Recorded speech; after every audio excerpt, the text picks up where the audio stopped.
દેખાતું આ machine organic waste converter છે, જેના થકી ફળ અને શાકભાજીમાંથી નીકળતા વેસ્ટને પ્રોસેસ કરી ખાતર બનાવવામાં આવે છે। આ પહેલ કરી છે સુરત મહાનગરપાલિકા શહેરના શાકભાજી માર્કેટને આદર્શ શાકભાજી માર્કેટ બનાવવાના ઉદ્દેશ્યની સાથે।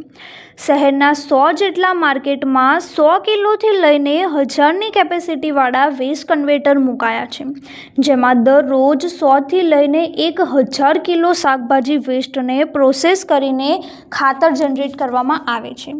અહીં એક માર્કેટમાં 100થી વધુ દુકાનો આવેલી છે અને 80થી વધુ શાકભાજી વિક્રેતાઓ છે, તે પણ આ મશીન મૂકવાથી ખૂબ ખુશ છે। અહીં માણસો પણ રાખવામાં આવ્યા છે, જે તમામ જગ્યાએથી શાકભાજી વેસ્ટ એકત્ર કરીને મશીનમાં નાખે છે।